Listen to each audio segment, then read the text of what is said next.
पिछली बार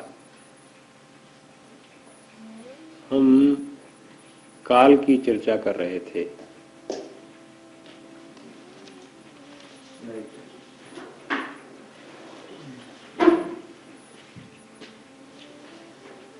कि वह काल क्या है और उस काल का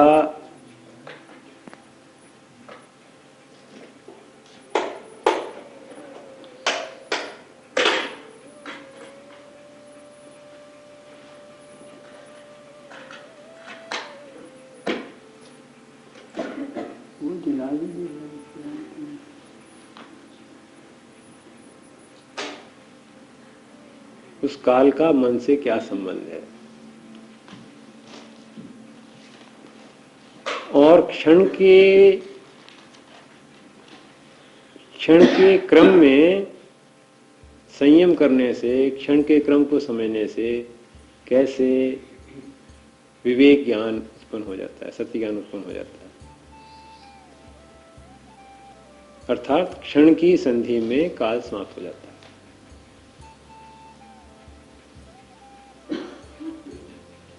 और जीवन जब भी कभी मनुष्य जीता है तो वो क्षण प्रति क्षण जी रहा है, काल में नहीं जीता। मनुष्य का जन्म होने के पश्चात जब तक वह मरता है इस संसार में उसका जीवन क्षण प्रति क्षण गुजरता है, परंतु मन का चिंतन हमेशा काल की परिधि में होता है, काल के दायरे में होता है। और यहीं पर आकर एक द्वंद्व खड़ा हो जाता है, एक विभाजन खड़ा हो जाता है जीवन में और मन में। और जब ये विभाजन हो जाता है तो फिर मनुष्य उस मन को रोककर, थामकर, उसको नियंत्रित कर उस बड़ी धारा के साथ अपने आप को मिलाना चाहता है। वह संभव नहीं हो पाता। क्यों कि जिस यंत्र द्वारा मनुष्य ये सारा परिश्रम करता है, प्रयत्न करता है, वह मन ही है। तो मन के द्वारा मन को कैसे रोका जाएगा? वही चोर हो और वही सिपाही हो तो बात कैसे बनेगी? तो मजाक हो जाएगा। तो मन ही की तो गड़बड़ हो रही है और मन ही उसको रोकने की कोशिश करे, चेष्टा करे, तो कैसे रुकेगा? उससे अगर कोई आपको ऐसा आभास हो भी जाए कि मन रुक गया तो एक खंड दूसरे खंड को दबा देगा और वह दबा हुआ खंड कहीं ना कहीं छुपा पड़ा रहेगा बीज रूप में, और समय आने पर फिर उभरेगा और फिर पलटा देगा। और इस प्रकार के निरोध से, इस प्रकार के दबाने से एक ना एक दिन फिर पतन होगा, फिर आदमी उसी तरह चल पड़ेगा। तो मन को नियंत्रित करने में या मन को दबाने में मन की समस्या का हल नहीं निकलता। दूसरा एक बड़ा भारी महत्वपूर्ण प्रश्न है और जो हर मनुष्य के मन में आता है कि यदि मनुष्य आध्यात्मिक जीवन जीने लग जाए, सत्य का जीवन जीने लग जाए, तो उसका समाज से क्या संबंध है और समाज को उसका क्या लाभ है? ये प्रश्न भी ऐसा है जिससे कि ये ऐसा बोध होता है कि आध्यात्मिक जीवन कुछ सामाजिक जीवन से कुछ पृथक है, भिन्न है। तो ऐसी ऐसी धारणाएं, कई अनेक प्रकार की धारणाएं, और ये सारी धारणाएं किसी खंडित जीवन के, खंडित विचारधारा के ऊपर आधारित है। तो पहली चीज तो ये समझने की है कि वो मन है क्या। देखिए, विश्लेषण के लिए, समझाने के लिए तो उसके कई खंड किए हैं। हमारे दार्शनिकों ने, शास्त्रकारों ने उसके 4-5 खंड कर दिए। मन, बुद्धि, चित्त और अहंकार। और देखने में ऐसा होता है कि 4 कहीं अलग अलग कोठड़ियां हैं उस मन की या मनुष्य के अपने अंदर की, और उसका अलग अलग वर्णन है, उसका अलग अलग डिस्क्रिप्शन है। आजकल की आधुनिक मनोविज्ञान ने भी मन के इसी तरह से 3-4 हिस्से कर दिए हैं। चेतन मन, अर्धचेतन मन और अवचेतन मन। और अरविंद जैसों ने एक और आगे सीढ़ी लगाई, अचेतन मन। तो कॉन्शियस, सबकॉन्शियस, अनकॉन्शियस, इनकॉन्शियंट। तो आप विश्लेषण कितना ही कर लें, इनकी छांट बांट करते रहें। इस काट छाट करने से आप बौद्धिक स्तर पर तो इसको समझ जाएंगे क्या है, परंतु वास्तव में अगर आप अंदर गहराई में जाकर देखेंगे तो देखेंगे कि ये चार भाग नहीं है, भाग एक ही है। मन एक ही है केवल। आपके मन में एक भाव आया,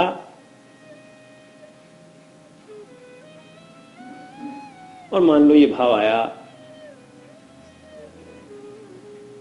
कि रिश्वत ले लेनी चाहिए, तो फट एक दूसरी आवाज आती है कि नहीं, ये तो बहुत गलत चीज है, रिश्वत नहीं लेनी चाहिए।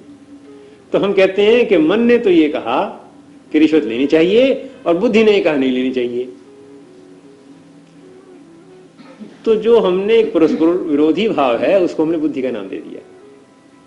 पर जब एक गलत काम दिमाग में आएगा, उस गलत काम का परस्पर विरोधी भाव तो सहज ही पैदा होगा, उसमें कोई संशय नहीं पैदा हो, वो आवाज उठेगी, हर एक की उठती है। चोर डाकुओं की, बदमाशों की भी उठती है, जो डकैत हैं, जो जेब कुतरे उनके भी उठती है।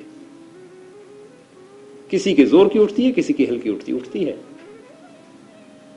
तर्क से फिर उसको दबाया जाता है। जो परस्पर विरोधी भाव है, जिसको बुद्धि की आवाज कहते हैं, उसको दबाया जाता है तर्क से। चोर कहता है चोरी नहीं करनी चाहिए, वो तो ठीक है, पर मैंने जिसकी चोरी की वो भी तो चोर है। उसने कौन सी ईमानदारी की कमाई कर रखी है, उसने भी कहीं से चुरा कर लाया, मैंने उसकी चुरा ली, हर्ज क्या है। तो अगर ऐसा समाज बन जाए कि जहां सभी एक दूसरे की चोरी कर लेंगे, वहां पर भी बड़ा एक समस्या का समाधान हो जाता है। हमें याद है जब वहां पर लाहौर में हम मेडिकल कॉलेज में पढ़ा करते थे, तो लॉकर्स अलग अलग मिले हुए थे, जिसमें आप अपना वो सफेद कोट और अपने इंस्ट्रूमेंट्स, छुरे कांटे वगैरह जो थे, वो फॉरसेप्स और छुरी वगैरह उसमें रख दी जाती थी काट छांट करने से पहले वो मुर्दों की। और आकर लोग साबुन से हाथ धोते थे, अपने वो कोट वगैरह पहने और इंस्ट्रूमेंट्स लिए, औजार लिए, अपना चीर फाड़ में लग गए। तो कभी कभी ऐसा होता था कि ताला टूटा मिलता था किसी किसी का, उनकी वो चीजें गायब होती थी। तो वहां उस समाज में, मेडिकल कॉलेज में ये नियम था कि अगर आपका ताला टूट जाए, आप किसी और का तोड़ लो, काम चलता रहेगा। जिसका टूट जाए वो किसी और का तोड़ ले। तो वो ऐसा एक सर्कल चलता था कि काम रुकता किसी का नहीं था, चोरी सारे कर लेते थे। तो अगर समाज में सारे चोर हो जाए तो भी झगड़ा कोई नहीं होता। झगड़ा जब होता है जब कुछ लोग कहें हम चोरी नहीं करेंगे, तब गड़बड़ हो जाती है। तो कहने का मतलब ये है कि बुद्धि से जो आवाज आ रही है वो परस्पर विरोधी भाव है, और वो बहुत हल्की है। अगर वो विवेक हो तो आदमी रुक जाएगा, बुद्धि के कहने पर रुकता नहीं है आदमी। अगर ये भाव आया कि रिश्वत नहीं लेनी चाहिए और रिश्वत ना ले, तब तो ये समझ में आया कि विवेक जागृत हो गया। पर होता क्या है कि आवाज एक अंदर से आती है कि नहीं, रिश्वत नहीं लेनी चाहिए। फिर एक तीसरी आवाज आती है, वो कहती है रिश्वत कौन नहीं ले रहा, बड़े बड़े मिनिस्टर ले रहे हैं, बड़े बड़े अध्यक्ष ले रहे हैं, बड़े बड़े अहदेदार ले रहे हैं। मैं गरीब आदमी, अगर मैं नहीं लूंगा तो मेरे बच्चे भूखे मर जाएंगे। पहले वो तो बंद करें जो बहुत बड़े बड़े आदमी हैं। तो ये तीसरी आवाज जो आई, ये तर्क की आवाज है। ये तर्क भी उस मन का ही भाग है, ये भी बुद्धि का भाग है। फिर एक चौथी आवाज उसमें और खड़ी हो जाती है कि नहीं भाई, कोई कैसा ही करे, तुझको नहीं करना चाहिए। तो ये जो खींचातानी अंदर चल रही है, इसको हम कहते हैं एक मन की आवाज है, एक बुद्धि की आवाज है, एक आत्मा की आवाज है। ऐसी आवाज कुछ नहीं है। वो तो जैसे एक गुंजार शुरू हो जाती है एक शब्द की, इस तरह की गुंजार हो रही है। और चूंकि कर्म पूर्ण नहीं है, गुंजार समाप्त नहीं होगी, द्वंद समाप्त नहीं होगा। तो जिसको हम मन, बुद्धि, चित्त और अहंकार कह रहे हैं, क्यों कि अगर वो अहंकार ना हो तो रिश्वत लेने की मुझको जरूरत ही नहीं पड़ती। रिश्वत मैं अपनी भूख मिटाने के लिए नहीं ले रहा हूं। अगर सिर्फ भूख के लिए लोग रिश्वत लेते हों तो समाज में से बहुत सी कुरीतियां मिट जाएंगी, क्योंकि सिर्फ रोटी के लिए तो रिश्वत लेंगे, रोटी भरने के, पेट भरने के बाद फिर नहीं लेंगे। तो पाप पुण्य की वैसे तो कोई परिभाषा नहीं है। आवश्यकता ही अपनी उसको निश्चित करती है कि पाप क्या है और पुण्य क्या है। छांदोग्य उपनिषद में एक बड़ा सुंदर दृष्टांत है, उससे थोड़ा सा आप समझ पाएंगे कि वो आवश्यकता क्या चीज होती है। देश में दुर्भिक्ष पड़ गया, ब्राह्मण देवता को भिक्षा ना मिले, तो ब्राह्मणी ने कहा कि पतिदेव कहीं से जाकर भिक्षा लाओ। ब्राह्मण देवता भिक्षा मांगने चले तो एक फीलबान महावत उड़द खा रहा था उबालकर। उसकी थाली में उड़द रखे थे, वो खा रहा था। ब्राह्मण देवता ने कहा भिक्षा।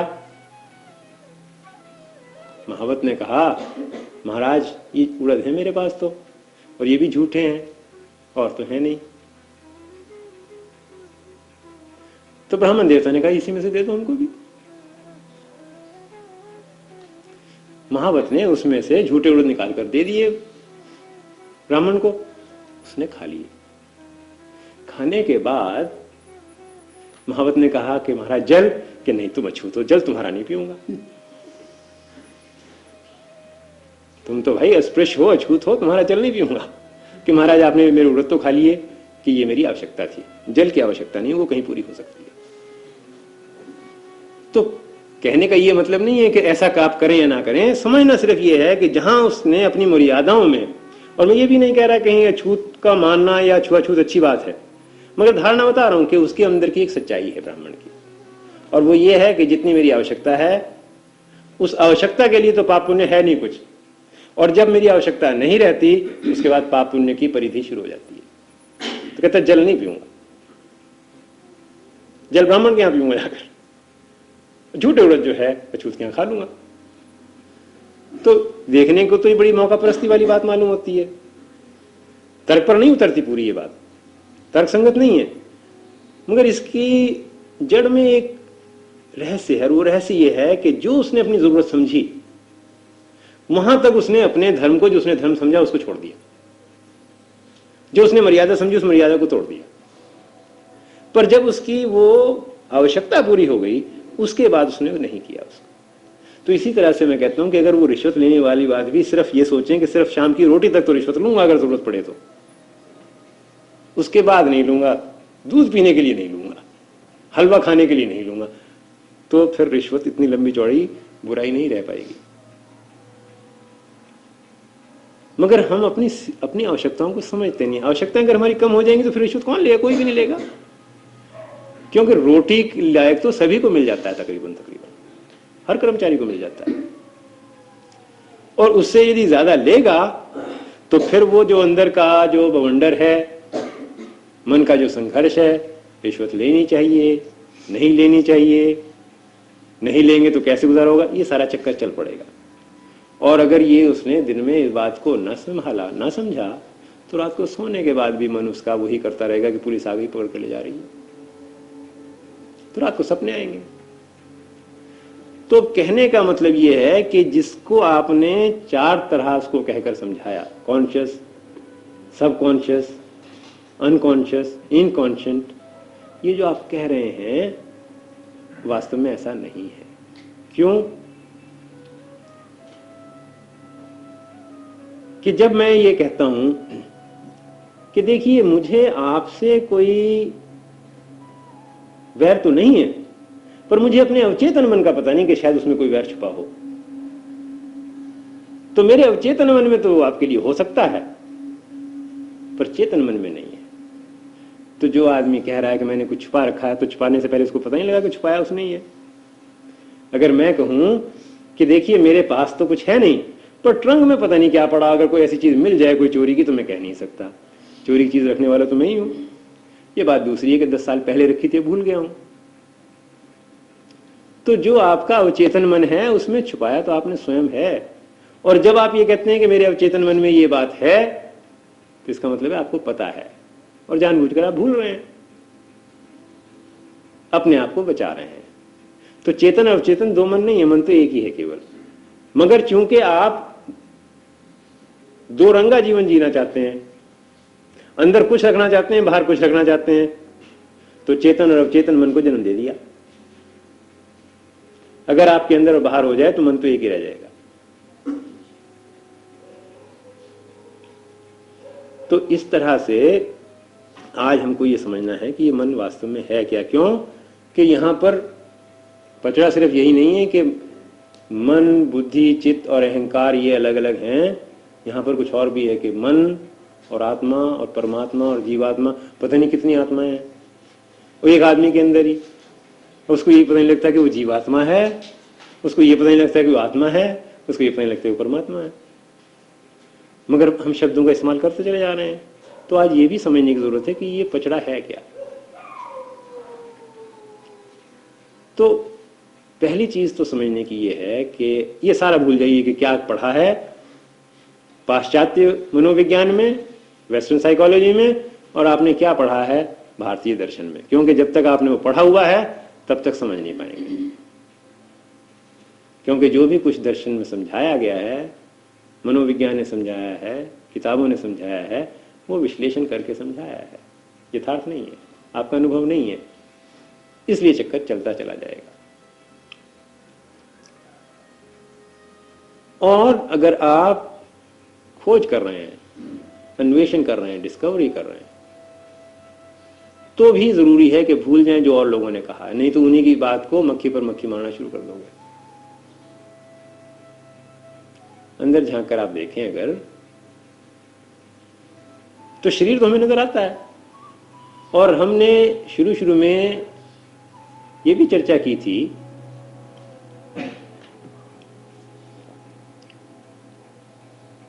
कि शरीर देश और काल से सीमित है, देश और काल के अंदर बंधा हुआ है। मन काल में तो बंधा हुआ है पर देश में बंधा हुआ नहीं है। कहीं से कहीं दौड़ सकता है, सारे ब्रह्मांड का चक्कर लगा सकता है। और जब काल समाप्त हो जाए तो वह परम तत्व प्रकट हो जाता है जिसको आप आत्मा, परमात्मा, ईश्वर या जो नाम भी देते हो, ब्रह्म कहते हो, जो भी कहते हो। अब देखना इसका है कि ये जो मन है मनुष्य का, और ये भी हमने पिछली बार देखा था कि मन काल से कैसे बंधा हुआ है। क्योंकि जितना भी आपका चिंतन है वो स्मृति के आधार पर खड़ा है, मेमोरीज के आधार पर खड़ा है। कोई विचार, कोई चिंतन, कोई थॉट बिना उस स्मृति या मेमोरी के नहीं खड़ी हो सकती, नहीं चल सकती। कोई अनुमान आप नहीं लगा सकते बिना उस पिछले ज्ञान के। अगर आपसे ये कहा जाए कि आप न्यूयॉर्क का अनुमान करें, कल्पना कर सकते हैं न्यूयॉर्क की, तो आप नहीं कर सकते। पर अगर आपको किसी ने ये बता रखा है कि वहां 50-50, 60-60 मंजिले मकान हैं, तो फिर आप न्यूयॉर्क की कल्पना कर लोगे। पर यदि वह ज्ञान नहीं है कि वहां पर इतनी इतनी मंजिले मकान है, तो आप कल्पना नहीं कर सकते। तो कल्पना के पहले पूर्व ज्ञान का होना आवश्यक है। चिंतन के पहले पूर्व ज्ञान का होना आवश्यक है। तो मन काल के अंतर्गत उस स्मृति के आधार पर चलता है। स्मृति जितनी भी है, चिंतन जितना भी है, वो सारा जड़ है। क्यों जड़ है? क्योंकि गुजरी हुई बात की छाप है, कोई नई बात नहीं है उसमें। जो गुजर गया उसका रिकॉर्ड है, उसकी हिस्ट्री है वो। उस सारी हिस्ट्री का नाम, रिकॉर्डेड हिस्ट्री का नाम मन है। और ये मन केवल आपका इस जन्म का ही नहीं है, आपके इस जन्म के अनुभव तो हैं ही, परंतु मानव शरीर और मानव मस्तिष्क आपके पास होने के कारण सारी मानवता की जितनी भी हिस्ट्री है, जितना भी एवोल्यूशन हुआ है, वो सारा आपके मस्तिष्क के सेल्स के अंदर, कोशिकाओं के अंदर अंकित है, रिकॉर्डेड है।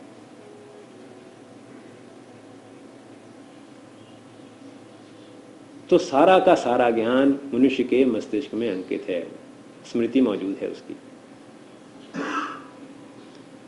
तो आप ये देख सकते हैं कि मनुष्य का मन केवल एक शरीर से संबंध नहीं रखता, सारे ही समाज से, मानव समाज से, सारे समस्त मानव समाज का रिकॉर्ड है वो, जो हम हरेक के अंदर अंकित है।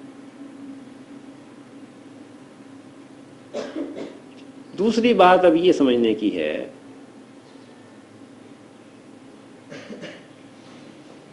कि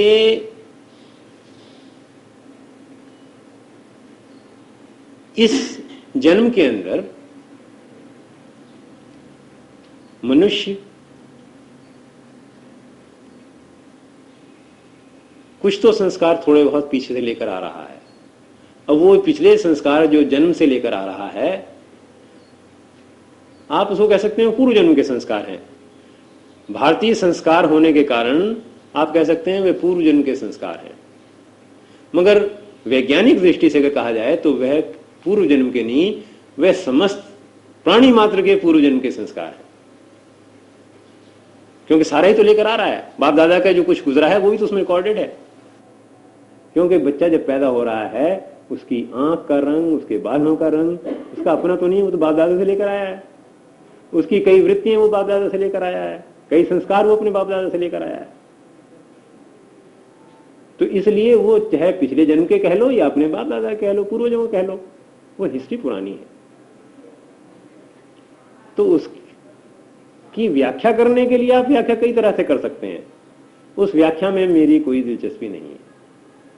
आप उसको पूर्व जन्म का संस्कार माने, आप उसको जेनेटिक कोड के कारण क्रोमोसोम्स का इफेक्ट माने, उसका प्रभाव माने, या उसको कोई शरीर विज्ञान के आधार पर कोई रासायनिक क्रियाकलाप माने, आप कुछ भी मानते रहें, उसको ईश्वर की कृपा मान लें, ईश्वर की देन मान लें, परंतु वास्तव में बच्चा कोई ना कोई संस्कार लेकर पैदा हो रहा है। और अब जब वह बड़ा होता है तो माता पिता और जितने उसके आसपास का वातावरण है वो सारे के सारे उस पर प्रभाव डाल रहे हैं। उसका चिंतन शुरू होता है और उसके चिंतन को माता पिता और समाज एक दिशा देते हैं, मोड़ते हैं किसी तरह से।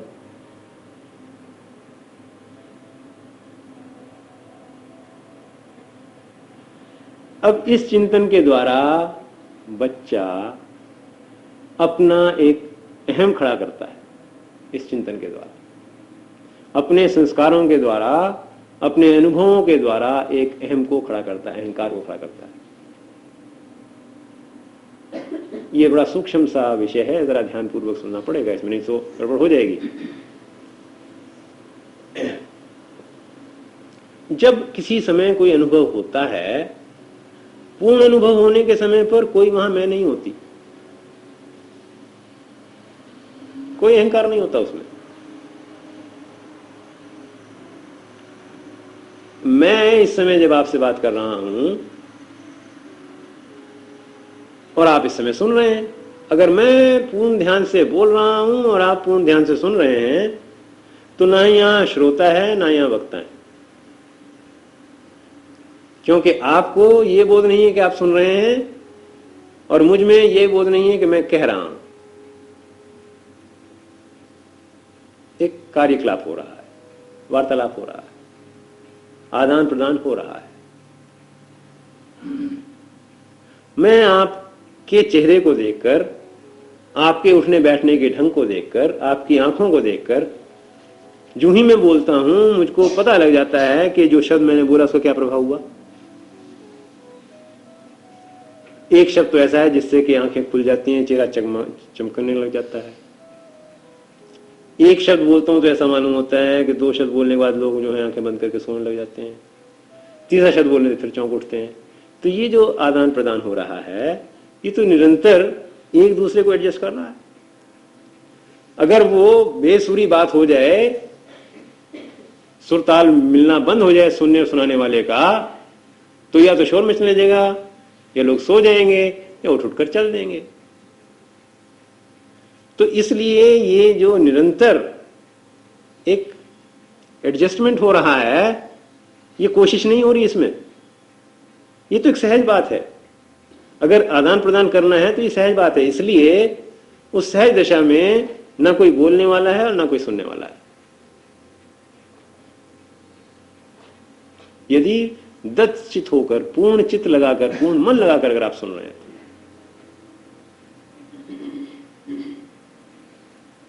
मगर जब ये बात समाप्त हो जाएगी, जब 5 बज जाएंगे, फिर इस सारे 1 घंटे का एक प्रभाव आपके मन पर कुछ 5 मिनट या 10 मिनट रहेगा।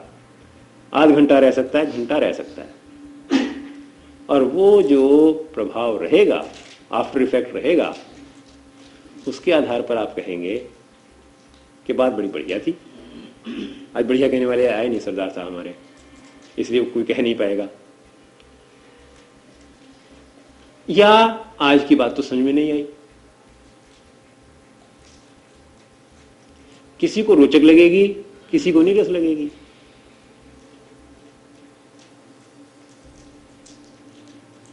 और यदि कहीं ऐसी बात हो जाए कि रोचक सभी को लग जाए, तो सुनाने वाला कहेगा कि मैंने बहुत बढ़िया काम किया।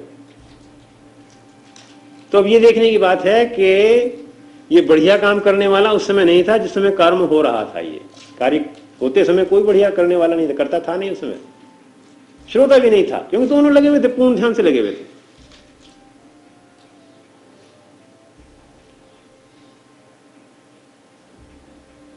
मगर जब वो पूर्ण ध्यान नहीं रहता, जब अपने अंदर आदमी उस प्रभाव को देखता है, तो फिर अपनी मैं खड़ी होती है। उस संस्कार को जब जमा करता है, उस अनुभव को जब उस केंद्र के ऊपर इकट्ठा करता है, तब मैं खड़ी होती है।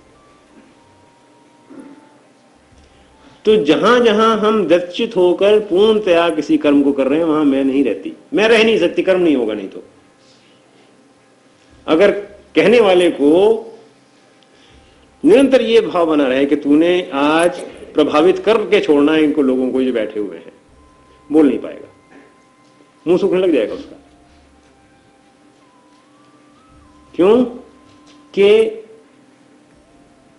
जब भी किसी आप नई जगह जाकर बोलना शुरू करते हैं या बात करनी शुरू करते हैं, अपरिचित लोगों में बात करते हैं, या ऐसे लोगों में बात करते हैं जो मीन में एक निकालने वाले बहुत हों, तो बड़े बड़े जो श्रोता, जो वक्ता हैं, स्पीकर हैं, उनके गले रुक जाते हैं, नहीं बोल पाते।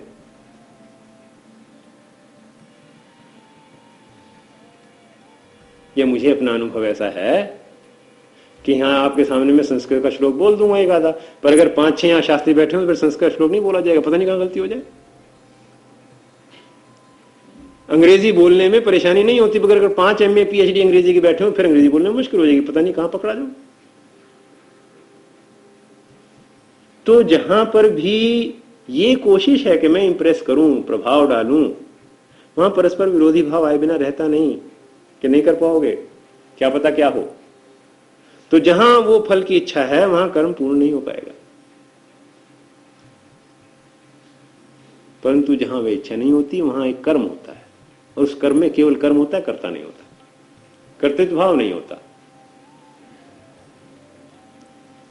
गीता में जिसको शास्त्रकार ने गुणा गुणेषु वर्तन्ते कहकर उसको कहा है, व्याख्या की है कि गुण गुण के अंदर वर्तते हैं, वहां कर्ता कोई नहीं होता। क्यों? जैसे आपने सवाल किया वैसा जवाब आ गया, जैसा आपका भाव देखा इधर से भाव पैदा हो गया। अगर मुझको ये पता लगे कि आप लोगों को कोई आनंद नहीं आता, ध्यान से नहीं सुनते, आप सो जाते हैं, मैं कहूंगा भाई अब ये समाप्त हो गई, अब ये सिलसिला वार्ता का समाप्त हो गया, अब प्रवचन इसके बाद नहीं होंगे। परंतु यदि आप सुनने के लिए इच्छुक हैं, दत्तचित होकर सुनते हैं, तो वो जो दत्तचित होकर सुनने वाला है वही सुनाने वाला भी है। जब तक वो मौजूद है, सुनाने वाला वो नहीं मरता, खत्म नहीं होता। जिस दिन वो सुनने वाला खत्म हो गया, उस दिन सुनाने वाला अपने आप खत्म हो गया। तो सुनने वाला और सुनाने वाला एक है, दो नहीं है।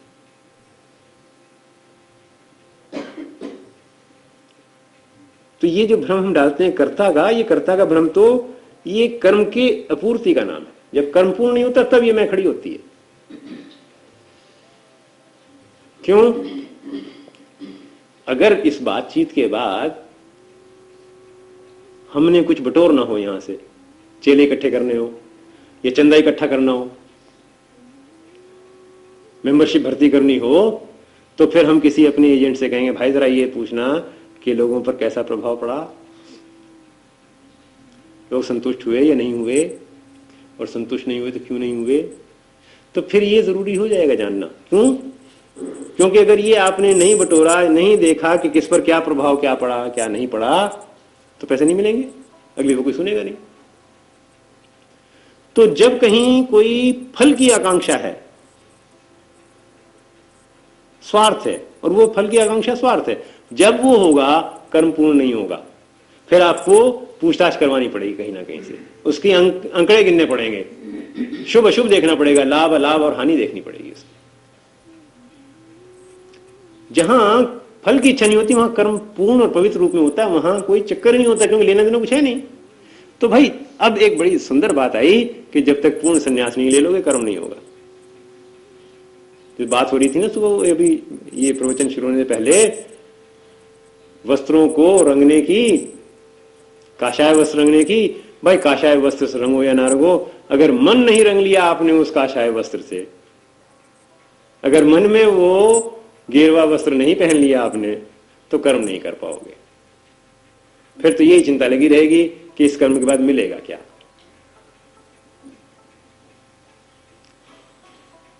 तो इसलिए जब जब कर्म पूर्ण हो रहा है उस समय चिंतन नहीं होता, उस समय कर्ता नहीं होता। जब कर्म नहीं होता, अकर्म होता है, उस समय चिंतन होता है, उस समय वो चिंतन मैं से खड़ा होता है, वो चिंतन मैं को खड़ा करता है और मैं चिंतन को परिधि में चक्कर कटाने लगता है। और जब तक मैं और वो चिंतन चलता रहेगा कर्म नहीं होगा। जीवन में आप कहीं भी देख लें कि जो कर्तव्य कर्म है अगर आप कर लें, मन शांत हो जाता है जब तक कि दूसरे कर्म पर ना चले। पर यदि आप कर्म कोई पूर्ण करते ही नहीं तो चिंतन निरंतर चलता रहेगा। लोग कहते हैं ध्यान कैसे करें, हम कहते हैं कर्म पूरा कर लो, ध्यान तो अपने आप हो जाएगा। पर कर्म पूरा नहीं होगा, ध्यान कैसे हो जाएगा। रात को सोने के बाद भी चिंतन चलता रहेगा, रात में जो निद्रा है उसमें भी ध्यान नहीं होगा। इसलिए देखना यह है कि ये अहंकार कोई ऊपर से नहीं आया, भगवान ने पैदा करके नहीं भेजा, मां के पेट से लेकर भी कोई पैदा नहीं हुआ। ये हमारी जो शिक्षण प्रणाली है, जबकि हम बच्चे को सिखाते हैं, शुरू से सिखाते हैं, स्वार्थ सिखाते हैं उसको।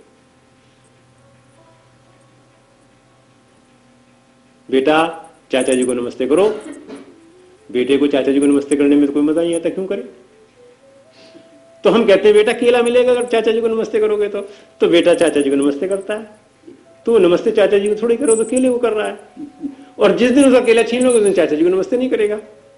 तो जब आपने 2-3 साल के बच्चे को संस्कार ये डालने शुरू किए कि जब नमस्ते करोगे जब ही केला मिलेगा, तो वो तो हम अपने कालू को भी, कुत्ते को भी ऐसे सिखाते हैं कि उसको कहते हैं अगर बैठो बैठो बैठो, जब वो बैठ जाता है उसको रोटी देते हैं, नहीं बैठता नहीं रोटी देते, वो बैठना सीख जाता है। और जिस दिन वो नहीं बैठता 2-4 दिन के बाद, तो फिर उसको चपत मार देते हैं, उसको पता लग जाता है कि बैठना जरूरी नहीं तो रोटी नहीं मिलेगी। तो जैसे बच्चों को हम पशुओं की तरह सिखा रहे हैं।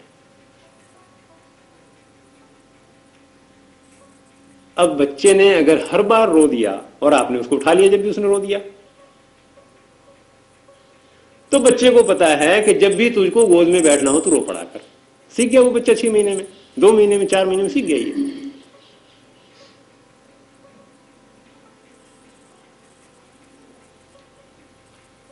तो आपने उस बच्चे को रोना सिखा दिया। रोने सिखाने में कोई हर्ज नहीं, उसको ये भी सिखा दिया कि जिस दिन तुम हट करोगे, जिद करोगे, हम झुक जाएंगे। तो केवल जिद करने की जरूरत है, हम तो झुके बैठे हैं। हाँ, अगर तुम रोगे नहीं और हमें तंग नहीं करोगे फिर तुम्हें गोद में नहीं उठाएंगे। तो हमने बच्चे को ये भी सिखा दिया। बच्चे को हम स्कूल में पढ़ाते हैं, हमने कहा बेटा अगर फर्स्ट आओगे तो फाउंटेन पेन इनाम में मिलेगा। तो बच्चे को तो फाउंटेन पेन नजर आ रहा है, उसको पढ़ाई पढ़ने का तो कोई शौक नहीं है। उसका फाउंटेन पेन निकाल लो, उसकी घड़ी निकाल लो, उसको 10 रुपए का इनाम मत दो, वजीफा मत दो। और फिर बेटे से कहो कि बेटा ना तो इनाम मिलेगा, ना वजीफा मिलेगा, ना पेन मिलेगा, ना घड़ी मिलेगी, पर पढ़ा करो। तो बच्चा कहता नींद आती है, पढ़ने को मन नहीं करता। तो आपने देखा कि बच्चे को कैसे बिगाड़ रहे हो आप, और उसको बना कह रहे हो ये क्या एजुकेशन है, ये शिक्षा, ये शिक्षा नहीं है, ये भ्रष्टाचार हो रहा है। क्योंकि आपने बच्चे के अंदर ये भाव कभी पैदा ही नहीं किया कि कर्म का भी कोई महत्व है। पढ़ने का भी कोई महत्व है? फल कोई चीज ही नहीं है। पढ़ना क्यों चाहिए? अरे भाई, पढ़ना यूं चाहिए कि अगर लिखना पढ़ना सीख लोगे तो अपने भावों को व्यक्त कर सकोगे। जहां आपके सामाजिक संबंध हैं, किसी को चिट्ठी लिखनी है, पत्र लिखी, कैसे लिखोगे? इसलिए पढ़ो भाई। अगर गूंगे बनकर कहीं हिमालय में बैठना मत पढ़ो। अगर वो आवश्यकता को समझ लेगा बच्चा, तो फिर वो पढ़ाई फर्स्ट सेकंड आने के लिए नहीं पढ़ रहा, फिर तो इसलिए पढ़ रहा है कि उसको अपने भाव को अभिव्यक्त करना होगा।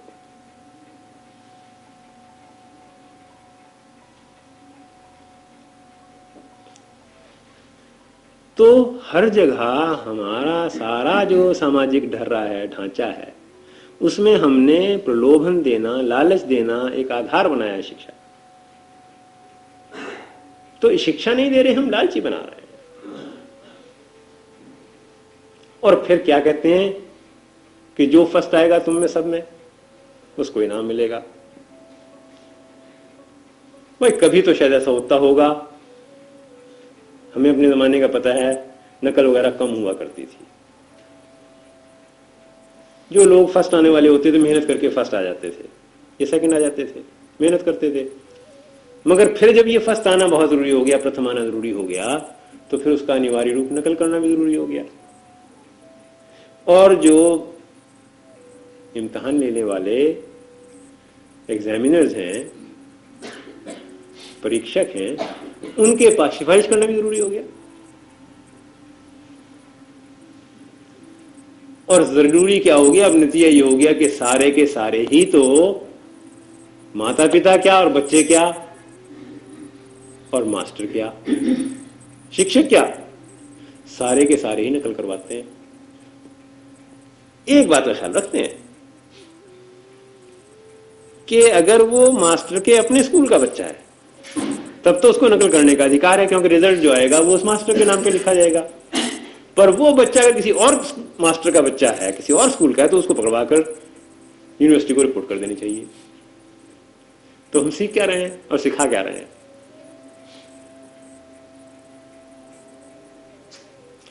तो ये जो संस्कार हम बना रहे हैं, इस संस्कार को बनाने के बाद फिर कहते हैं सत्य बोला करो, निस्वार्थ जीवन व्यतीत किया करो। ईर्ष्या द्वेष बुरी चीज है। अरे घर में आपने सिखाया ये है ईर्ष्या द्वेष, सिखाई आपने होड़ है, सिखाई है जबरदस्ती करनी।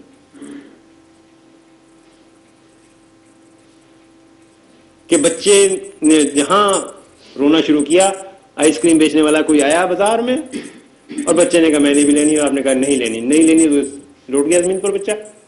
नए कपड़े कमीज पहने में लौट गया और ची ची ची ची करने लगा। आपने कहा भाई इस चींची से बचने के लिए तो इसको एक ये आइसक्रीम ले दो 4 आने की। बच्चे को मिल गई। जब उसको 2-4 दफा मिल गई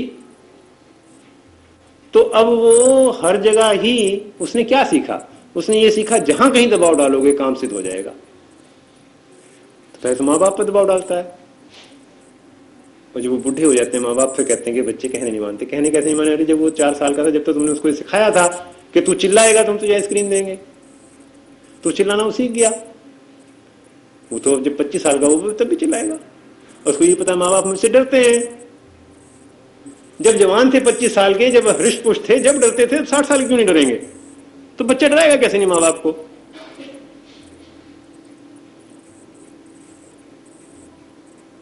और फिर जब वो माँ बाप मरमरा गए तो फिर वो बीवी को डराएगा, फिर वो अपने बच्चों को डराएगा। तो एक ढर्रा हमने ऐसा खड़ा कर दिया समाज का। और फिर कहते हैं समाज का सुधार कैसे हो?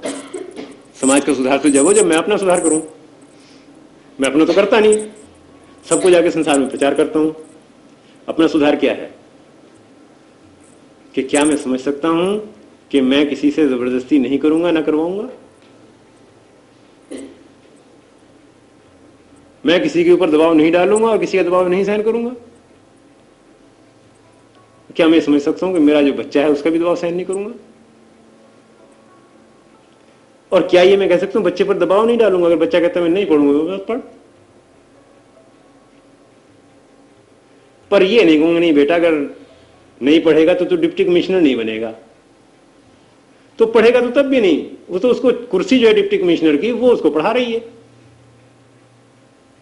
तो मनुष्य नहीं बनेगा, पशु बन जाएगा। क्योंकि हम अपने कालू कुत्ते को ऐसे ही सिखाते हैं। हमने उसको हाथ मिलाना सिखा दिया, उसको बैठना सिखा दिया, उसको दुम हिलाना सिखा दिया, उसको आना जाना, बहुत सारी बातें सिखा दी। वो इतनी बातें सीख गया कि कालू नाम कहें तो समझता है, वो कालू शब्द को समझने लग गया। अभी हिंदुस्तानी में सिखा रहे हैं, उसको अंग्रेजी भी कल को पढ़ा देंगे, वो अंग्रेजी भी पढ़ जाएगा, पर वो कालू कुत्ता ही रहेगा। उसको कम ईयर सिट डाउन वो सारा समझने लगता है, मगर वो मनुष्य नहीं बना। तो इसी तरह से अगर आपने बच्चे को अंग्रेजी भी पढ़ा दी, हिंदी भी पढ़ा दी, संस्कृत भी पढ़ा दी, हिसाब किताब सारा कुछ पढ़ा दिया, परंतु उसको ये नहीं बताया कि देख, दबाव ना डालना चाहिए, ना दबाव सहन करना चाहिए। ये बड़ी हिम्मत का काम है, ये बड़ा क्रांतिकारी काम है। क्यों क्रांतिकारी काम है? क्योंकि वो दबाव आप कभी नहीं सहेगा। तो आपकी जो अपनी अथॉरिटी है, आपकी जो सत्ता अधिकारिणी भाव है आपके अंदर, जो कि आप सत्ता का दबाव देना सीखे हैं, मां बाप ने आपके सिखाया है, पत्नी के ऊपर डालते हैं और संतान पर भी डालना चाहते हैं, और वो नहीं सुनेगा। दफ्तर में जाएं तो मालिक नहीं सुनता, पड़ोसी पड़ोसी वैसे परवाह नहीं करते। अब बच्चे ने भी सुनना बंद कर दिया, कितना दुख होता है। तो जब तक मनुष्य पूर्ण अपने अंदर से नहीं मरेगा, जब तक उसकी मैं नहीं मरेगी, वो शिक्षण प्रशिक्षण कैसे संतान का करेगा? वो शिक्षण प्रशिक्षण अपने शिष्यों कैसे करेगा? तो आप देख रहे हैं कि ये विकृत समाज हमने कैसे बनाया, और ये जरूरी है समझना इसको, क्योंकि जब लोग ये कहते हैं कि समाज का क्या होगा, तो प्रश्न ये है कि मेरा क्या हो रहा है, मैं कर क्या रहा हूं। और अगर मैं ऐसा ही हूं जैसा हूं, तो लाख तो मैं मार्क्सवाद के लेक्चर झाड़ा हूं कहीं जाकर, और हजारों सर्वोदय के लेक्चर झाड़ा हूं, हजारों समाजवाद के लेक्चर झाड़ा हूं, कुछ नहीं बनेगा। क्यों नहीं बनेगा? क्योंकि मेरे अंदर ना तो सर्वोदय है, ना समाजवाद है, ना साम्यवाद है, कुछ भी नहीं है।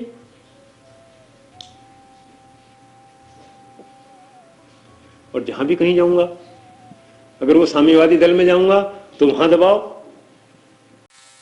नहीं मानेगा तो टिकट नहीं मिलेगा, टिकट नहीं मिलेगा बेकार हो जाएगा। इसलिए टिकट की इच्छा वाले लोग कालू की तरह दुम हिलाते हुए जहां पर टिकट बढ़ते हैं वहां पर मंडराते रहते हैं। जैसे वो हमारा कालू 2 रोटी के लिए पड़ रहता है, टिकट के जो भूखे हैं वहां पर हाईकमांड के दफ्तर में इसी में पड़े रहते हैं। ठीक है क्या? और फिर ये लोग अब कुर्सी में बैठेंगे, क्या भला करेंगे किसी का? जो स्वयं दुम हिला रहे हैं वो किसी का क्या भला करेंगे? तो सामाजिक ढर्रा हमने जब सारा बिगाड़ दिया, और ये मनुष्य फिर कहीं दलबंदी करता है, कहीं समाजवाद के, कहीं समितियां बनाता है, कहीं राजनीतिक दल बनाता है, सारे ही तो खोखले होते हैं, सारे ही तो खोखले होते हैं, है कुछ नहीं। तो पहले मनुष्य अपना निर्माण कर पाएगा, अपने अंदर वो चेतना का रूपांतरण कर पाएगा। और वह चेतना का रूपांतरण क्या है? कि जहां उसको किसी पर दबाव डालने की इच्छा नहीं, जिसको दबाव डालने की इच्छा नहीं, वो दबाव किसी का सहन नहीं करेगा। दबाव सहन वही करेगा जो किसी और पर दबाव डालना चाहता है।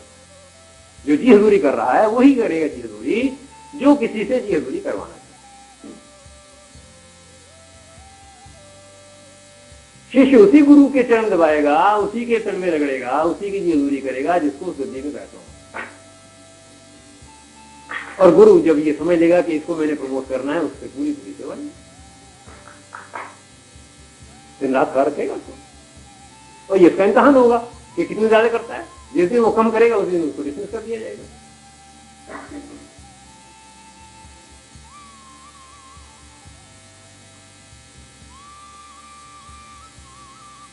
तो अब आपने देखा कि ये ध्यान करना, योग करना आसान बात नहीं है। अपने जीवन को पूर्ण से बदलना पड़ेगा, और अगर नहीं बदलेंगे तो आत्मा परमात्मा जीवात्मा की रट लगाते रहेंगे तोते की तरह से। संस्कृत हिंदी अंग्रेजी सीख जाएंगे कालू कुत्ते की तरह से।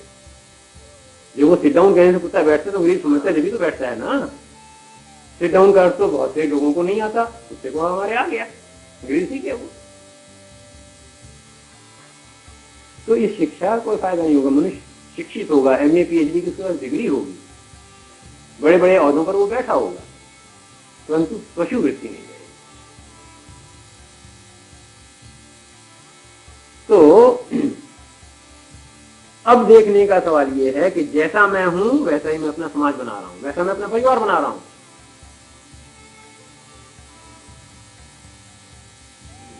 और जो परिवार है वो मेरा समाज है, समाज से बाहर नहीं परिवार से। मेरा जो अपना संबंध मेरी अपनी पत्नी के साथ और अपने पुत्रों के साथ है वही तो समाज है। अगर मैं किसी पार्टी में चला जाऊंगा, राजनीतिक दल में चला जाऊंगा, वहां पे बदल जाएगा। वहां भी तो वही करूंगा जो मैं अपने पुत्र और पत्नी के साथ करता हूं।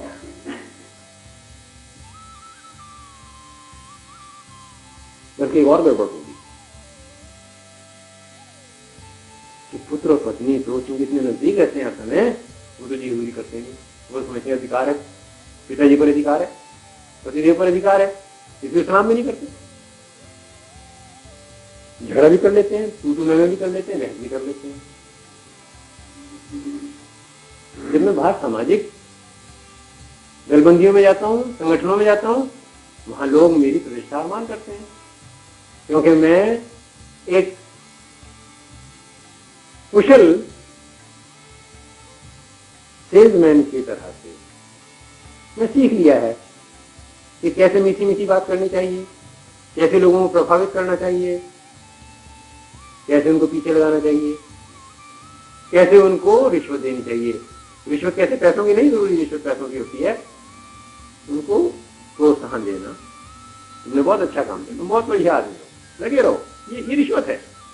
अगर आप अच्छा काम केवल इसलिए नहीं कर रहे कि वो आप उसको अच्छा समझते हैं, बल्कि लोग उसको अच्छा कह रहे हैं, तो आप अच्छा काम नहीं कर रहे, आप रिश्वत ले रहे हैं। अगर अच्छा काम आप कर रहे हैं तो अच्छा आप इसलिए कर रहे हैं क्योंकि वो आपको अच्छा लगता है, क्योंकि आप उसको अच्छा समझते हैं। और केवल अगर वो प्रोत्साहन मात्र से आप कर रहे हैं तो वो रिश्वत है, वो अच्छा काम है।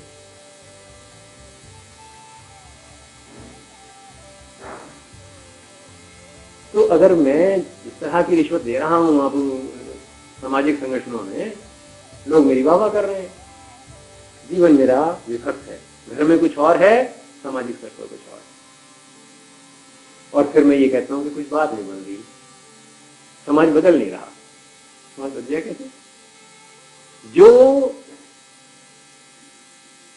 यंत्र है उसका, समाज परिवर्तन का जो इंस्ट्रूमेंट है, आधार है, वही तो खोखला है। मेरा घर खोखला, मेरा पारिवारिक जीवन खोखला, मेरा सामाजिक संगठन खोखला। और मैं कहता हूं इस सामाजिक संगठन से, इस दलबंदी से अब मैं इस देश का भला कर दूं। देश का भला कैसे होगा? सारे संसार का भला कर दूं, विश्व का भला कर दूं, कैसे होगा?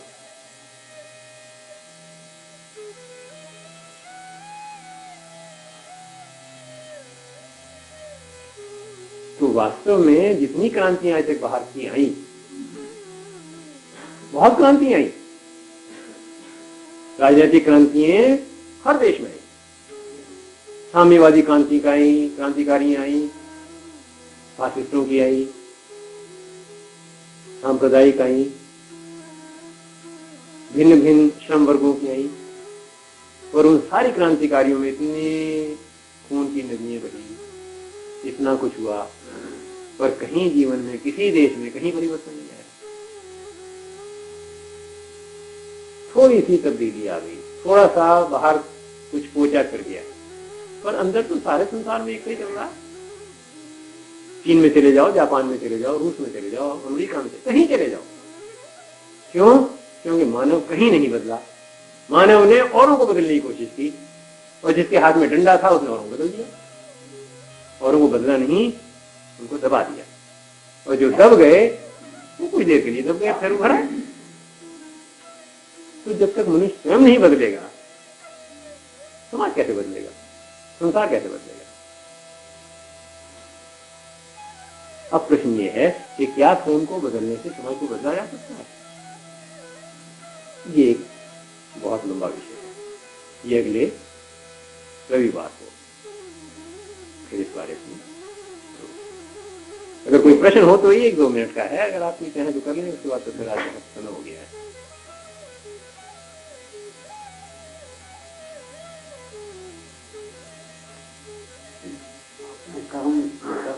कर्म की बात करी थी, कर्म से आपका क्या अभिप्राय है? विकर्म से अभिप्राय है जो कुकर्म है, जो गलत कर्म है, वो भी कर्म है। अगर मैं बच्चे को कह रहा हूं कि बेटा नमस्ते अगर करोगे तो केला मिलेगा, ये कर्म नहीं है, ये कुकर्म है, क्योंकि आपने बच्चे के सारे संस्कार बिगाड़ दिए, हमेशा फल के लिए बिगाड़ दिए। पिछले वर्ष हमारे तीनों बच्चों ने इम्तिहान में अच्छा काम किया, अच्छे नंबर आ गए। हमारी पत्नी ने लिखा कि इनके नंबर अच्छे हैं, इनके लिए कोई ना कोई उपहार लेकर आइए आप। मैंने कहा उपहार को तो सारा कुछ जो है सब मिल जाएगा, पर इसलिए नहीं कि इनके इम्तिहान में अच्छे नंबर आए। इम्तिहान में अच्छे नंबर तो इनके अपने लिए आए, हमारे लिए नहीं आए। तो अगर उनके अच्छे आने पर मैं उनको उपहार दे रहा हूं तो वही समझेंगे माँ बाप एहसान कर रहे हैं।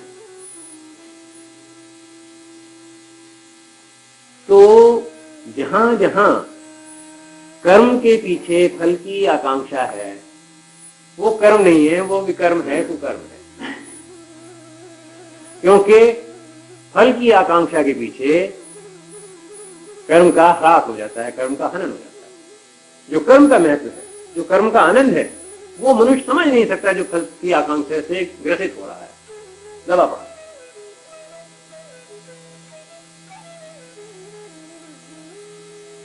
आज हम 5 साल पहले 4 साल पहले जब प्रैक्टिस करते थे, रोगी आता था, रोगी आने पर हम उसको दवाई देते थे, हमको पता है ₹1-2 मिलेंगे इसके बाद, तो कोई ना कोई तो फल मिलता था ना। आज अगर कभी कोई एक आधा भूला भटका कोई रोगी है तो वो ₹1-2 का भी सवाल नहीं है। तो आज हमें पता है कि जब हम वो दवाई देते हैं, नुस्खा देते हैं, तो उसका वो आनंद बिल्कुल ही अलग है उस आनंद से जब उसको ₹1-2 की आकांक्षा होती थी। तो उस आनंद को वो नहीं समझ पाएगा मनुष्य जो फल की आकांक्षा से कर्म कर रहा है।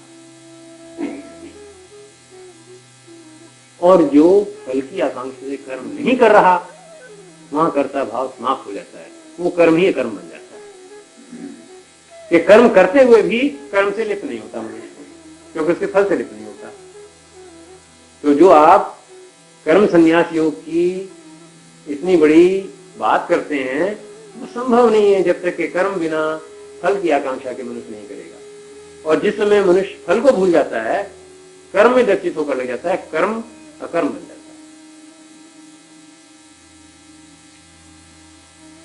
और कोई प्रश्न? मन में कोई काम गलत करने हम चाह रहे हैं जी, तो अंतर से भी आवाज आती है कि गलत कर रहे हैं जी, तो अब तक का ये सुना रहा कि वो ईश्वर की या आदम तत्व की आवाज होती है। जी, आपने फरमाया कि वो मन ही है जो अंतर कर रहा है। जी, नहीं, वो अंदर की आत्म तत्व की आवाज हो सकती है अगर आवाज आते ही आपका गलत काम रुक जाए। पर जब वो गलत काम नहीं रुक रहा तो वो मन के ही हेरे फेरे हैं। आत्म तत्व की आवाज आने के बाद फिर आदमी की हिम्मत नहीं है कि 1 कदम और आगे चल पाए। मेरा मन किया कि मैं रिश्वत ले लूं, पर मन में यह आया कि गलत है, ये गलत होते ही अगर ले भी ली तो वापस कर दी, उसे ले जाओ। तो ये तो आत्म तत्व की आवाज हुई। पर अगर ये कहूं अच्छा जी बात ये है, लाओ दे दो, कभी जेब में रखता हूँ, कोई बाहर निकालता हूँ, कभी कहता हूँ कि नहीं जी रहने दो, फिर जब आप 2-4 दफा देखता हूँ ड्रामा तो हो गया, और आप नहीं जी ले लो, 4-5 बजे जी ले लो, क्या हर्ज है, फिर मैंने जेब में डाल लिया। ये भगवान की आवाज नहीं है। तो जो आत्म तत्व की आवाज है उसका एक विलक्षणता है कि वो सत्य होने के कारण जब सामने नजर आता है फिर आदमी गलत तरफ चल नहीं सकता, सत्य को ग्रहण नहीं कर सकता।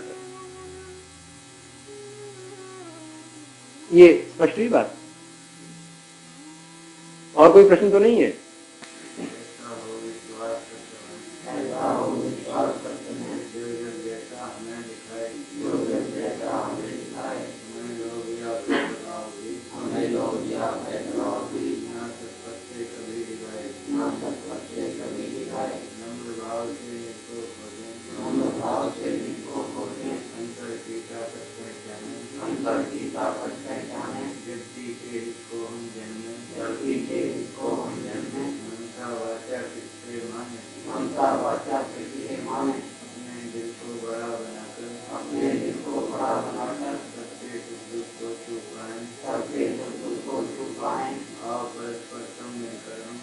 परस्पर मिलकर हम सत्य प्रेम करुणा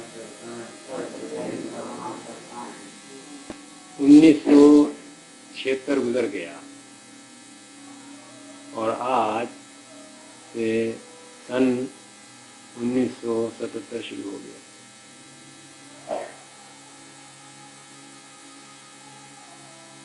सामाजिक स्तर पर चूंकि जीवन मनुष्य का भौतिक स्तर पर दिया जाता है, इसलिए वहां गिनती की जरूरत पड़ती है, गणना की जरूरत पड़ती है, हिसाब किताब की जरूरत पड़ती है। और इसलिए उस हिसाब किताब की जरूरत की वजह से आदमी ने काल की रचना की, एक ख्याल पैदा हुआ और उसके हिसाब से उसने काल की रचना की। सूर्य के गिर्द तो पृथ्वी अनंत काल से घूमती चली आ रही है और बहुत काल तक घूमती चली जाएगी और एक ही तरह से घूमती है हमेशा।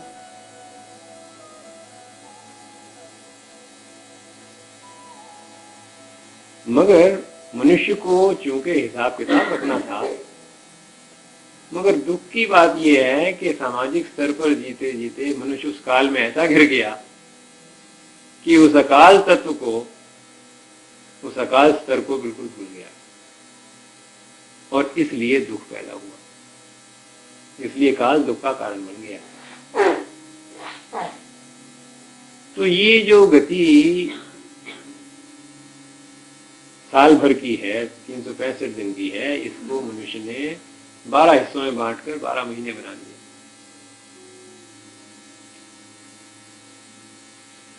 तो देखिए, उस हिसाब से, जिस हिसाब से पृथ्वी सूर्य के चारों तरफ घूमती है, वहां तो 12 महीने का दिन होता है, 12 महीने का साल होता है। मगर हम जो अब साल मना रहे हैं, ये सिर्फ 10 महीनों का है। ये बात समझ में नहीं आई, शायद समझने की कोशिश करें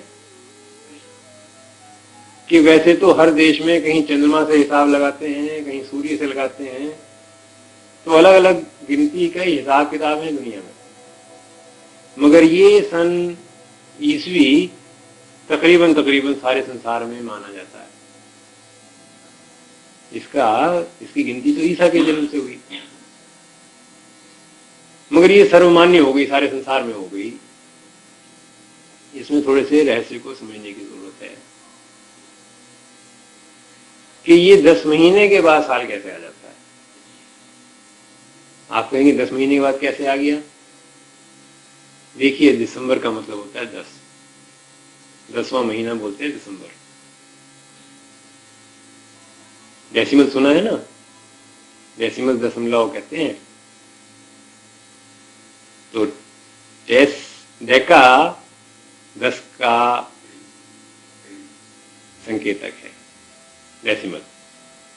नवंबर 9 का संकेतक है, अक्टूबर 8 का संकेतक है, सितंबर 7 का संकेतक है। तो सितंबर 7वां महीना है, अक्टूबर 8वां महीना है, नवंबर 9वां महीना है और दिसंबर 10वां महीना है। ये बात स्पष्ट हुई। और 10 महीने के बाद फिर साल नया आ गया जनवरी में। तो जनवरी वैसे 11वां महीना है इस हिसाब से अगर देखा जाए तो, और फरवरी 12वां होगा, क्योंकि सूर्य की गति के हिसाब से देखा जाए तो वर्ष मार्च में बदलेगा जाकर। अगर सूर्य की गति का हिसाब लगाया जाए तो मार्च अप्रैल में वर्ष बदलेगा, सारी जगह एक से ही बदलेगा। मगर ईसवी सदी से लेकर जो गिनती शुरू की वो 10 के बाद ही खत्म कर दी। उसका एक रहस्य है, आध्यात्मिक रहस्य है। आध्यात्मिक रहस्य ये है कि मनुष्य का हिसाब किताब 9 के बाद खत्म हो जाता है। आप लोगों ने हिसाब में पढ़ा होगा ना, 9 के बाद कोई हिंसा नहीं होता, 9 के बाद कोई गिनती नहीं होती। 1 से लेकर 9 तक तो गिनती होती है, 9 के बाद फिर सिफर शुरू हो जाता है। तो 10, 1 और सिफर 10, 1 और 1 11। तो 8 और 9, 9 तक तो इकाइयां हैं, 9 के बाद दहाई शुरू हो जाती है और दहाई वो सिफर है। तो मनुष्य के मन में जो गणना की श्रृंखला है वो 9 तक है, 9 के बाद फिर सिफर शुरू हो गया है, उसे आगे गिनती नहीं है आदमी के दिमाग में। तो उस 10 के बाद, उस सिफर के बाद मनुष्य की मन की गिनती समाप्त हो गई। उसके बाद फिर 1 से शुरू हो गया काम, सिफर के बाद। इसलिए आध्यात्मिक स्तर पर या आंतरिक स्तर पर, मानसिक स्तर पर गिनती 10 के आगे नहीं है। तो 10 के बाद साल पूरा हो गया।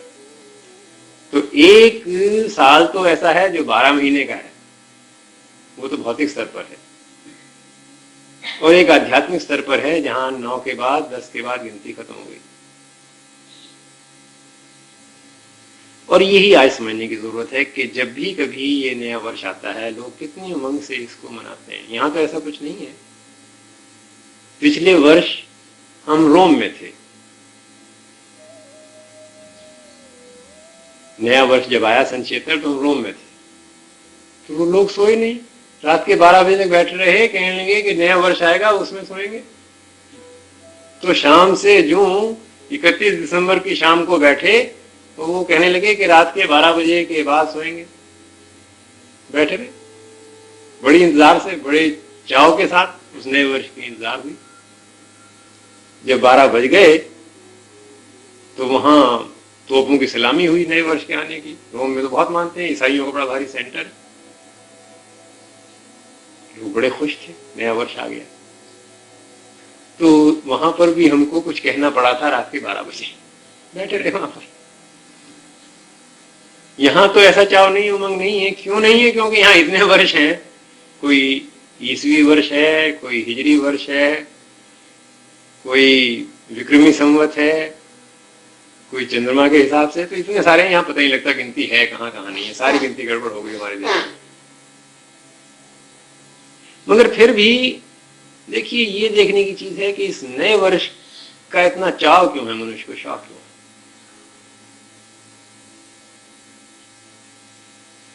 और ये नया वर्ष कब तक नया रहता है, कितने दिन तक नया रहता है?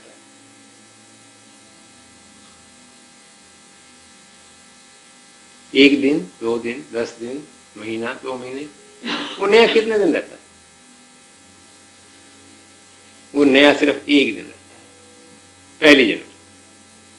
दूसरी जनवरी को अगर आप जाकर किसी को नए वर्ष की मुबारकबाद दें तो वो कहेगा आप क्या मजाक कर रहे हैं। दूसरी तारीख को जाकर नए वर्ष की मुबारकबाद नहीं दी जाती।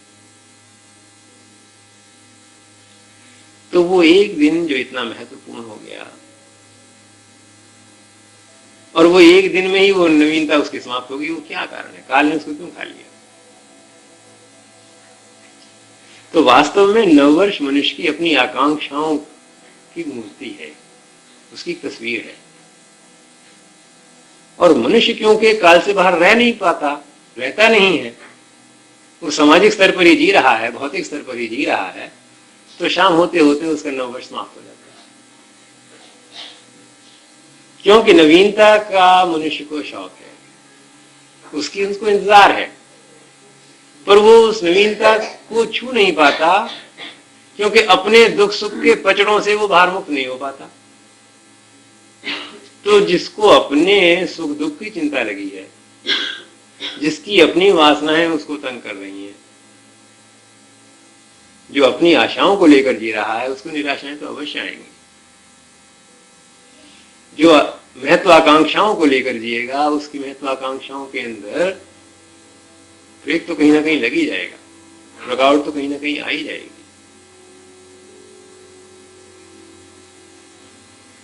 इसलिए नवीनता ज्यादा देर नहीं रह पाती। हर नई चीज का कितना शौक है इंसान, नए कपड़ों का शौक है, नए जूतों का शौक है, नए मकान का शौक है, नई नई शादी होती है, नई नई बीवी का शौक है, नए नए पति का शौक है, नया जब बच्चा पैदा होता है नए नए बच्चे का शौक है। पर वही बच्चा जिसको इतने शौक से जिसकी इंतजार की जाती है, उसकी 6 महीने के बाद, साल भर के बाद पिटाई शुरू हो जाती है।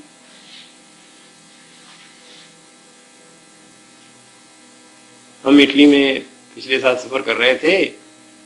रोम से हम मिलान से हम स्विट्जरलैंड जा रहे थे। तो एक इटालियन महिला हमारे सामने बैठी थी बच्चे को लेकर। वो एक तो उसको थप्पड़ लगा देती थी, अगले मिनट उसको चूम लेती थी, फिर वो कोई गड़बड़ करता था, फिर उसको थप्पड़ लगा देती थी, फिर उसको चूम लेती थी। यही तमाशा 6 घंटे चलता रहा। उतने ही उसको थप्पड़ पड़े, उतने ही उसको चुम्बन हुए। तो ये क्या जीवन है? जीवन तो नहीं है। क्यों कि थप्पड़ ऐसा होना चाहिए जो एक से ज्यादा ना मारना पड़े, एक। और चुम्बन प्यार तो होता ही रहना चाहिए। अगर वो हर चुम्बन के बाद थप्पड़ लगने हैं तो उस चुम्बन का, उस प्यार का लाभ क्या, उसका सुख क्या? और उस बच्चे को ये पता नहीं लगता कि अब मैं करूं क्या, क्योंकि कभी थप्पड़ पड़ जाता है, कभी चुम्बन पड़ जाता है। उसको तो यही पता नहीं लगता कि मैं करूं क्या। बच्चे को सीखने में कठिनाई हो रही है। तो हम लोगों के जीवन के अंदर नवीनता 1 मिनट में खत्म हो जाती है। क्यों खत्म हो जाती है? क्योंकि हमारी आकांक्षाएं, हमारी इच्छाएं, वो हमारी इच्छाएं जब पूर्ण नहीं होती, जब वासनाएं पूर्ण नहीं होती, क्रोध आता है। उस गुस्से में, उस क्रोध में वो सारी नवीनता, सारा प्रेम रफूचक्कर हो जाता है। तो जितने भी हमारे संबंध है, विवाह है, मैत्री है, वो पुरानी स्मृतियों में जब हम जी रहे हैं, पुरानी यादों में हम जीते हैं, तो वो पुरानी यादें उस नवीनता को खो देती है, खा जाती है। तो नव वर्ष केवल उन्हीं का आएगा जिन्होंने पिछले वर्ष को पूर्ण रूप से जी लिया और समाप्त कर दिया। और जो पिछले वर्ष के अधूरे कामों को इस वर्ष में लेकर आएंगे, लेकर चलना चाहेंगे, तो उनका तो ये नया वर्ष पुराना ही हो जाएगा। तो नव वर्ष की मुबारक तो केवल हम जब ही दे पाएंगे या ले पाएंगे जब हमारा कर्म पूर्ण होने लग जाए, अधूरा ना रहे। पिछले वर्ष के कोई कर्म ऐसे ना कार्य रह जाए जो इस वर्ष में करने बाकी रह जाए। और आज के कार्य अगर आज पूरे हो जाएं और कल के लिए ना रहें, तो कल फिर नया वर्ष होगा और हर रोज नया वर्ष होगा। तो मानसिक स्तर पर या आध्यात्मिक स्तर पर मनुष्य जब अपना कर्म पूर्ण करने लग जाता है, संस्कारों से मुक्त हो जाता है, वासनाओं से मुक्त हो जाता है, पुराने के बोझ से मुक्त हो जाता है, नित नए नवीन जीवन में उसको जीना आ जाता है। उसके लिए हर रोज नया वर्ष होता है। तो पुराने स्मृतियों के आधार पर ही तो घृणा होती है, संताप होता है, मोह होता है, शोक होता है। जहां वह पुराना गुजर गया, जहां पुराना बोझ उतर गया, खत्म हो गया, तो मोह भी समाप्त हो गया, शोक भी समाप्त हो गया, घृणा भी समाप्त हो गई। जहां ये सारा बोझ उतर गया, वहां मनुष्य मुक्त स्वरूप से जी रहा है। और जो मुक्त स्वरूप से जी रहा है, उसी का नाम वर्ष। उसका कर्म पूर्ण है। जिसका कर्म पूर्ण है, जो वासना से बंधा हुआ कर्म नहीं कर रहा, वो मुक्त है। वहां प्रेम है, वहां आनंद है, वहां झगड़े समाप्त हो गए, लड़ाइयां समाप्त हो गई, घृणा द्वेष समाप्त हो गया। तो अगर आप ऐसा नहीं सोचेंगे तो एक बड़ी गड़बड़ हो रही है। देखिए, हम जन्मदिन मनाते हैं, ये नया वर्ष मना रहे हैं, काल गुजरता चला जा रहा है। जो लोग काल में जी रहे हैं, वो व्यतीत होते जा रहे हैं, वो खत्म होते जा रहे हैं। आपको पता है कि मां कितनी खुश होती है कि मेरा बच्चा 21 साल का हो गया, जवान हो गया, शादी होगी। और भाई अगर उसने 60 साल जीना है, 61 साल जीना है, तो 40 साल बाकी रह गए। और जिसने 61 साल जीना, उसके 60वें वर्ष की खुशी मनाई जाए, ये मनाया जाए कि साल बाकी रह गया। तो जो काल की गति में रह रहे हैं उनकी खुशी तो दुख में बदल जाएगी, क्योंकि ये नया वर्ष जो है ये नया वर्ष नहीं है, काल नजदीक आ रहा है। हम सभी तो जो भौतिक स्तर पर जी रहे हैं, जो काल के गर्त में पड़े हुए हैं, उनका तो नवीनता है ही कुछ नहीं, नवीनता खत्म होकर काल नजदीक आ रहा है। तो जो जीवन को और मृत्यु को समान देख लेगा, हर्ष और शोक को समान देख लेगा। आप वो गीता का कर रहे थे ना, पाठ कर रहे थे प्रार्थना में, सोचिए ध्यान से। प्रश्न यही है सारा कि जीवन और मृत्यु अलग अलग नहीं हो सकते, दिन और रात अलग अलग नहीं हो सकते। जो मरना सीख लेगा वो जीना भी सीख लेगा, जो मरने से डर रहा है वो जिएगा नहीं, वो डरता ही रहेगा। जी केवल वही सकता है जिसको मरने का डर खत्म हो गया, बहस समाप्त हो गया। तो इसलिए अगर काल के गर्त में पड़कर हम जी रहे हैं तो हमारी खुशी तो काल छीन लेगा। मगर जब हम काल के चक्कर से निकल गए,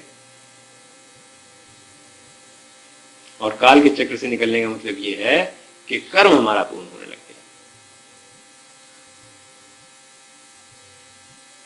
एक एक क्षण जो भी कर्म आप कर रहे हैं पूर्ण कर दीजिए, कोई भी कर्म हो, कैसा ही क्यों ना हो, खाने का हो, पीने का हो, कपड़े धोने का है, नहाने, जो भी कर्म है पूर्ण कर दीजिए। कठिन तो नहीं है, कर्म तो करना ही है, पूरा मन लगा दीजिए उसमें। जब कर्म में पूरा मन लग जाएगा तो काल की गणना मन में समाप्त हो जाएगी, मन में काल नहीं रहेगा, मन समाप्त हो जाएगा। वही आत्मदर्शन है, वही मुक्ति बोध है। और तब हर दिन एक नया वर्ष होगा, हर क्षण एक नया वर्ष होगा, नया जीवन होगा। तो आज हम सब मिलकर प्रभु से प्रार्थना करते हैं कि हम सब इस काल से मुक्त होकर अपने जीवन को ऐसा बना पाए जहां सुख दुख समाप्त हो जाए, आनंद रह जाए जिसको दुख छूता नहीं, अमृत रह जाए जिसको काल छूता नहीं, शरीर आता रहे जाता रहे, जीवन समाप्त नहीं होता। जिन लोगों का कर्म पूर्ण हो जाता है उनका शरीर समाप्त होने पर भी वो समाप्त नहीं होते, वो अमृत को प्राप्त हो जाता है। तो हम सब लोग आज केवल यही प्रभु से प्रार्थना कर सकते हैं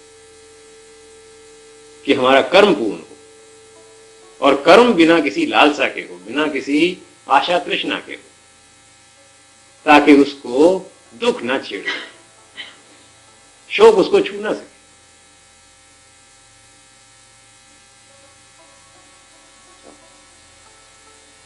तो बैठकर हम तो आज केवल यही एक प्रभु से मांग करते हैं, और हमें आशा ये है कि आप लोग जब इस आश्रम में आकर जीवन व्यतीत कर रहे हो, जी रहे हो, एक नए जीवन की खोज में हो, एक नए ढंग की खोज में हो, उस सामाजिक ढर्रे पर नहीं चल रहे जहां होड़ लगी हुई है, जहां भागदौड़ लगी हुई है, जहां छोटा बड़ा लगा हुआ है।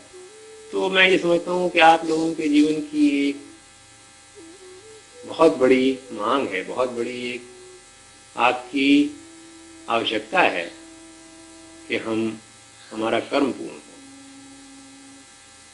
तो निरंतर जो भी कर्म आप कर रहे हैं उसको पूर्णतया करें।